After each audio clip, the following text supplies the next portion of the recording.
बीजीटीए ने अपनी 75वीं वर्षगांठ मनाई और सम्मान में प्लेटिनम जुबली समारोह पर दिन भर का एक भव्य कार्यक्रम आयोजित किया जिसमें सड़क परिवहन उद्योग का बड़ा योगदान रहा। यह ऐतिहासिक कार्यक्रम 5 जुलाई 2024 को सिडको प्रदर्शनी एवं कन्वेंशन सेंटर, वाशी नवी मुंबई में आयोजित किया गया। ड्राइविंग परिवर्तन, सड़क परिवहन में दक्षता, स्थिरता और समावेशिता को बढ़ावा देना, प्रौद्योगिकी अपनाने और युवाओं एवं महिलाओं की भागीदारी पर प्रकाश डाला गया। मंच पर कई गणमान्य व्यक्ति उपस्थित थे, जहां केंद्रीय वाणिज्य मंत्री पीयूष गोयल के प्रेरक वीडियो संदेश से सम्मानित किया गया। वो कृषि मूल्य आयोग और पर्यावरण और स्थिरता पर मुख्यमंत्री टास्क फोर्स महाराष्ट्र राज्य के कार्यकारी अध्यक्ष पाशा पटेल, सतेज बंटी डी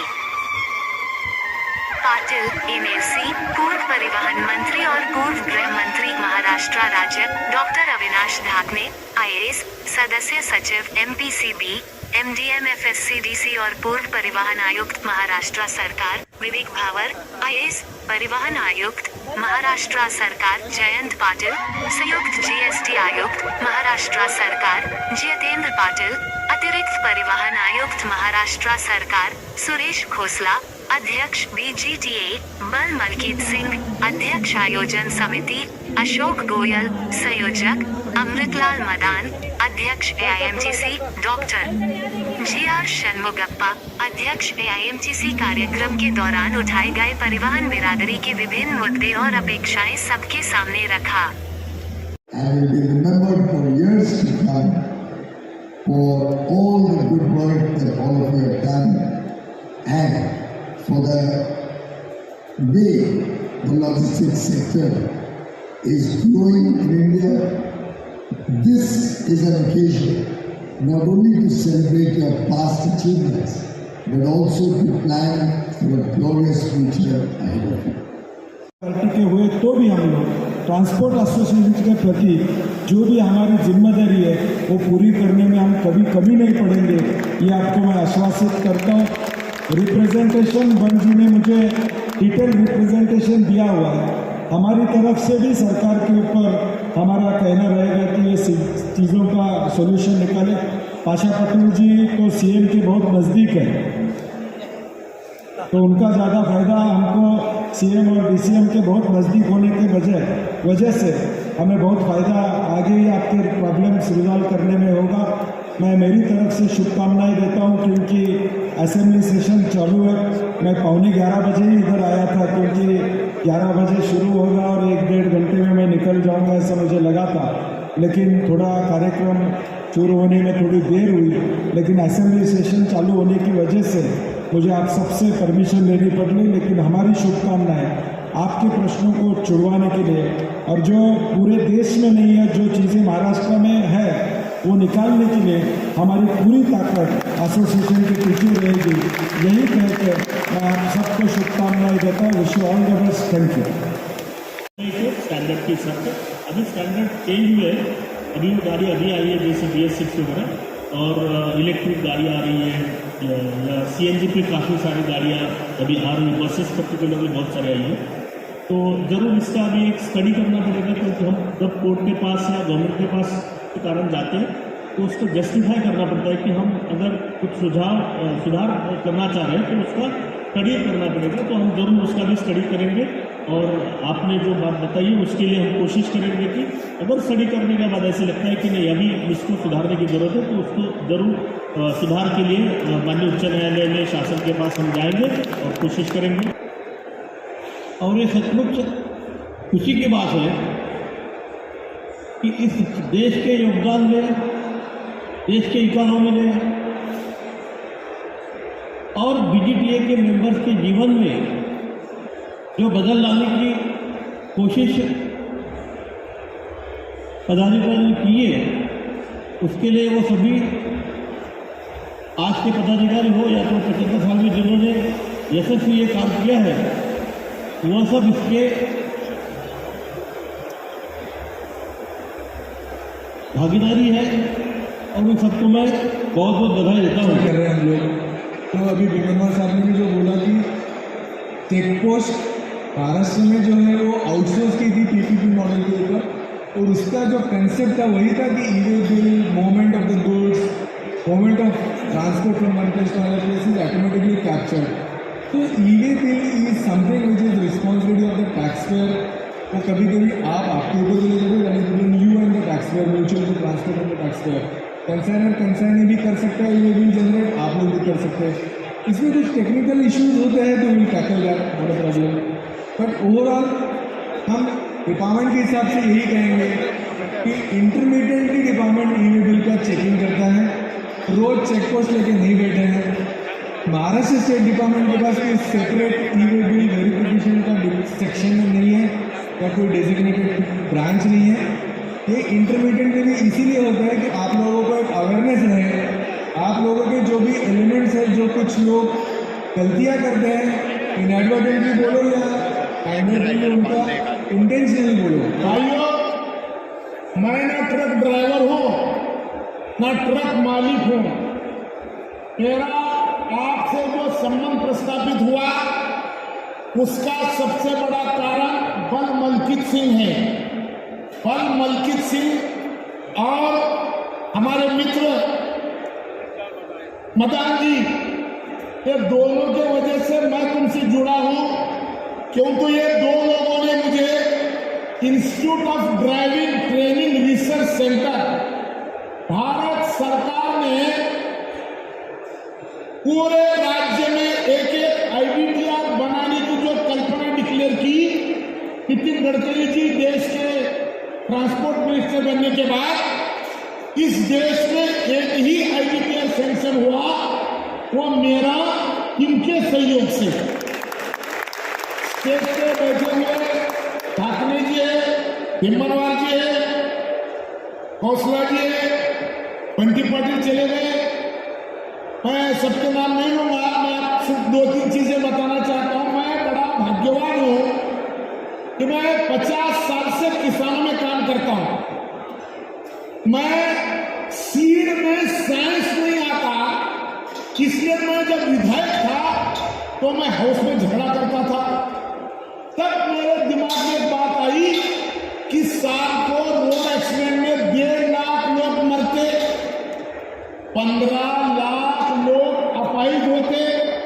इसका कारण ट्रांसपोर्ट में भी, रोड सेफ्टी में भी साइंस होना चाहिए।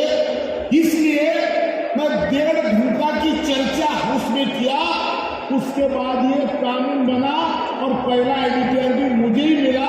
इतना मैं खुशनसीब कार्यकर्ता हूं। भाइयों, मैं आज भाषण देने के लिए आया नहीं, मैं भाषण तो उधर 2-3 दिन कंटिन्यू देते रहता हूं। आप लोगों के साथ जो बातचीत हुई, और मलकित सिंह जी जब बात करते थे तो 3 चीजों पे बहुत तालियां बजी। एक तालियां कहते बजी भीमनवार जी, एक ताली बजी कि गुजरात ने चेक पोस्ट उठाया, गुजरात ने उठाया नहीं, सारे देश ने उठाया, समझना चाहिए। आंध्र ने उठाया, महाराष्ट्र ने नहीं, इसलिए आप सब ने तालियां बजाई, बराबर है। दूसरा, क्लीनर नहीं वो पनिशमेंट, इस पे भी आपने तालियां बजाई। तीसरी तालियां आपने बजाई चैनल पे। तो इतने तालियां बजने के बाद मैं बोला कि अगर ये ट्रांसपोर्ट के लोगों में अगर ये होना है तो अपना कुछ ये तैयार करना है, साथ तैयार करनी है, तो तीनों चीजों को चीफ मिनिस्टर साहब के पास ले जाना बहुत जरूरी है। और वो तीनों चीजें मैं CM साहब के पास लेके जाऊंगा। सच में आज CM साहब आने वाले थे, हौसला जी और हमारे मलकित सिंह जी और मैं, हम तीनों CM साहब के पास 15-20 मिनट बैठे रात में 12 बजे, बराबर है, 12 बजे बैठे, न्योता भी दिया, लेकिन सेशन चल रहा है। इसलिए सुबह में मुझे CM साहब ने कहा कि पाशा जी आप जाओ और वहां के लोगों को आश्वस्त करो, उनके जो समस्याएं हैं वो समस्या अपन सुलझाएंगे। इतना शब्द उन्होंने मुझे दिया, इसलिए तो मेरा स्पीच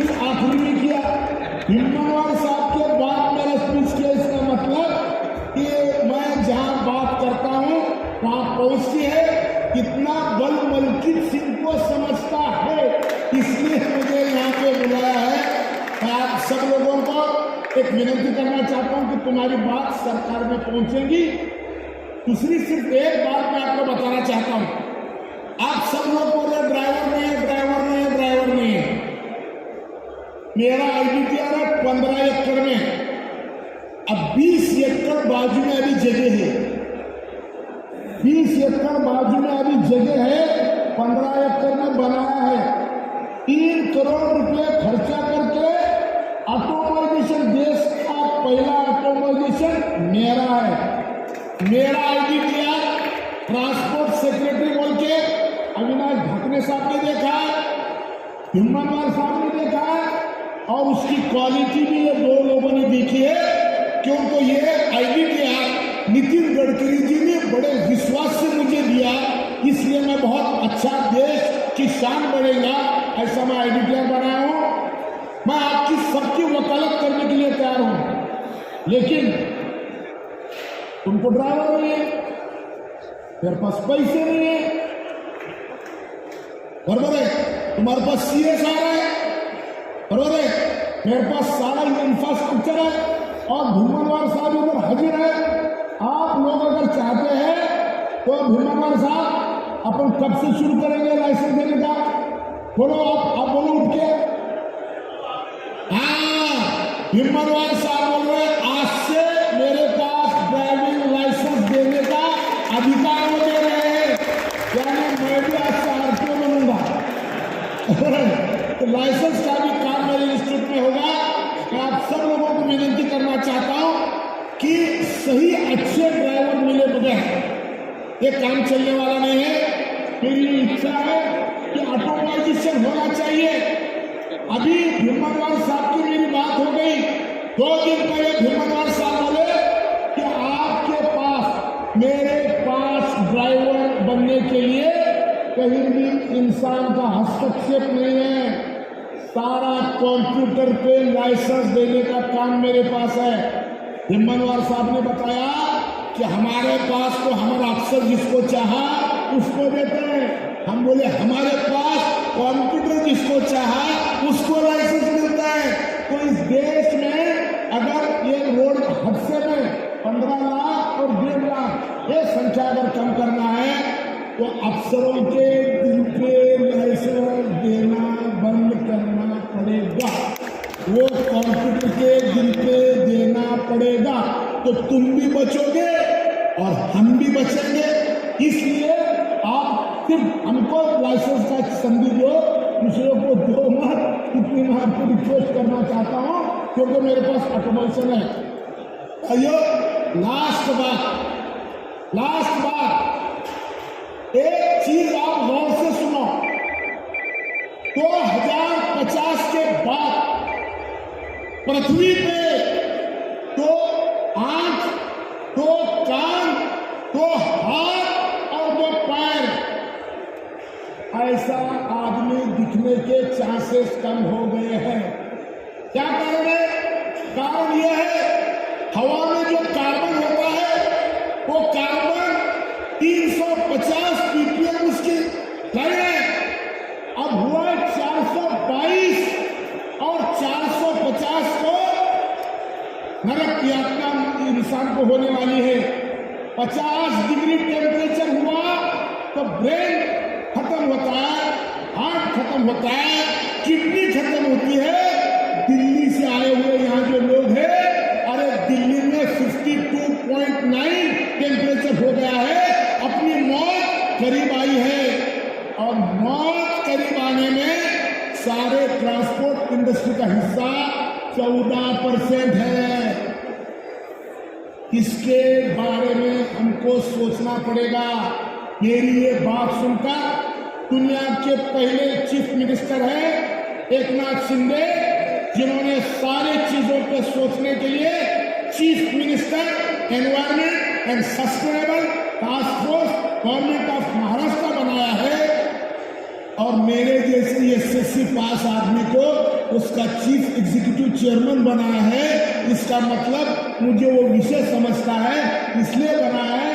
आप स्टेज पे जो बैठे हुए टाटा के साहब, बाजू में कौन से साहब है? साहब हमारी मौत नजदीक आई है साहब। क्या है हमारा, क्या कार्बन कंसंट्रेशन कितना हो गया? 422 ppm। 450 ppm को हम नहीं रहेंगे। जिस दिन अपना इंजन आया ना, उस दिन 280 ppm था, होना चाहिए 350 ppm, हो गया 422 ppm। 450 को एंड है। तो ये टेम्परेचर बढ़ाना, अगर कम करना है तो हमको भविष्य में बहुत सारे चीजों को सोचना जरूरी है।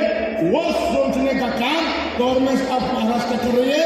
ये जगह आज यहाँ पे बताने की नहीं है। मैं सिर्फ आपको इतना आश्वस्त करना चाहता हूँ कि तुम्हारे बच्चे भी जीवित रहे और तुम्हारा व्यवसाय भी जीवित रहे। ये काम करने के लिए हम जो जो आप जिम्मेदारियां सौंपेंगे, वो सारी जिम्मेदारियां महाराष्ट्र के चीफ मिनिस्टर और एनवायरमेंट के मिनिस्टर एकनाथ शिंदे जी को बोल के ये सारी समस्याएं हल करने का मैं 100% कोशिश करता हूं। लेकिन मेरे IBTR चलाने के लिए आप लोग सब जरा सोचना चाहिए। वो सोचेंगे, इतना कहते हुए यही रुकता हूं। जय हिंद, जय भारत, नमस्कार।